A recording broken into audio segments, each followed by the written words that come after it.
Mais sorte do que juízo, podemos afirmar nesse caso que aconteceu em 2011 no Quirguistão. Sim, é um país que existe.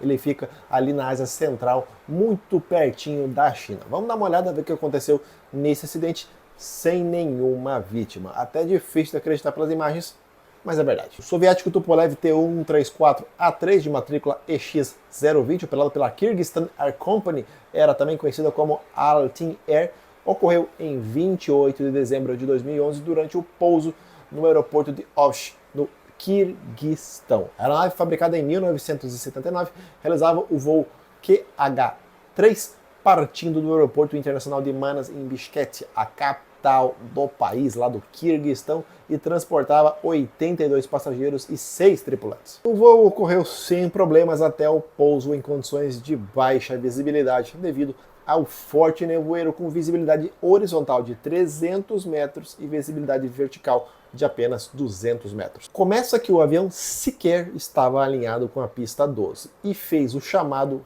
hard landing com uma força G acima de 2,5 G, colapsando ali o trem de pouso direito, e o jato acabou saindo da pista, inclinou-se a 58 graus, quebrou a asa direita, capotou e parou literalmente de ponta cabeça, tudo isso ali a cerca de 10 metros antes do início da pista. O combustível vazando, houve um incêndio na aeronave, mas que rapidamente foi controlado pelos bombeiros do aeroporto de Osh. O avião deu PT, mas ninguém morreu, apenas alguns feridos. Todos conseguiram sair da aeronave mesmo com a saída de emergência principal bloqueada. As prováveis causas desse acidente estão no relatório. Senta que tem erro nessa história. O aeroporto havia sido aprovado para operar em condições meteorológicas mínimas de categoria 1, sem estar devidamente equipado, e nunca deveria ter sido aprovado para operar naquelas condições. A partir de então, apenas voos visuais foram aprovados em Osh. O que vocês reclamam do Brasil às vezes aqui? Chega a ser bizarro isso aí.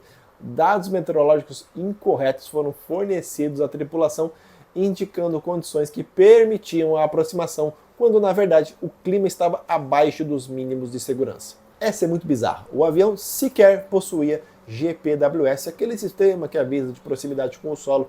Em teoria, um avião super raiz, mas é um item de suma importância na aviação em tempos modernos. Estamos falando de 2011, gente, um Tupolev 134 que havia sido construído em 1979, e o GPWS havia sido inventado em 1975. O Tu-134 voou pela primeira vez em 1963, ou seja, ele teria que ser implantado aquela tecnologia. Não havia oxigênio para os passageiros, outra bizarrice. A tripulação não estava qualificada para conduzir o voo e a supervisão do despachante e do piloto-chefe da companhia aérea foi insuficiente. Rapaz, mas devia ser bem seguro voar para essa companhia aérea, viu? E durante as investigações, os operadores da aeronave sequer conseguiram responder as perguntas básicas dos investigadores. Pois é, assim como a ANAC lá do Quirguistão não supervisionava decentemente as companhias aéreas. Eu achei super seguro voar no Quirguistão. Vou lá voar no Quirguistão um dia. A aeronave não estava estabilizada na aproximação, estando acima da trajetória de planeio e apenas 4 km da cabeceira da pista, ao invés dos 10 km recomendados. Para corrigir a trajetória, a tripulação realizou uma descida mais rápida, resultando em um pouso com alta taxa de descida, excedendo os limites estruturais da aeronave. Por isso, o colapso do trem de pouso, e estamos falando de um Tupolev 134, que é quase um tanque. Um relato que eu encontrei dizia que, devido à estrada estar fechada entre essas duas cidades, os pilotos meio que foram obrigados a realizar essa operação, mesmo não estando capacitado para aquelas condições. Que loucura! O voo dura menos de 1 hora, já por estrada a viagem chega a durar ali até 16 horas. Imagina que maravilha de estrada que não é essa. E ninguém morreu, justamente acho que por ser um Tupolev 134, uma aeronave muito, muito robusta.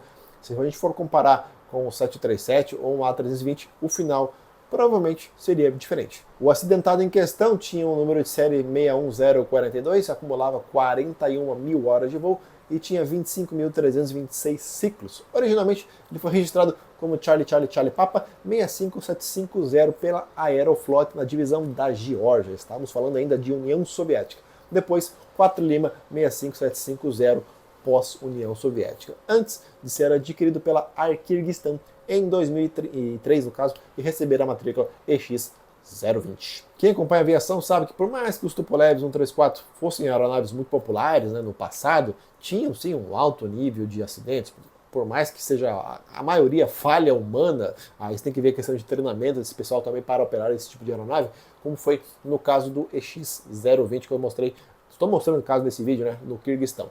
O Tu-134 foi o antecessor do Tupolev 154, que vendeu mais de 800 unidades, praticamente todas ali para países soviéticos e, no caso, aliados, e permaneceu em serviço até pouco tempo atrás, em companhia aérea voando como passageiros. A Aurossa da Rússia utilizou o RA-65693 até o final de 2019, olha só que loucura. Esse havia sido fabricado em 1980 e hoje ele descansa em paz no Novosibirsk Tomashevo. Novosibirsk é a cidade, o aeroporto de Tomashevo.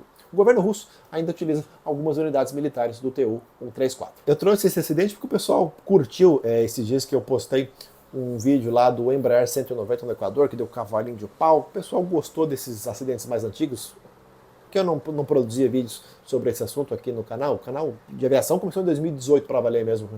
Esse caso do Tupolev provavelmente você também não conhecia, eu também não conhecia, e foram uma sucessão de erros, assim como o Embraer da TAMI lá no Equador.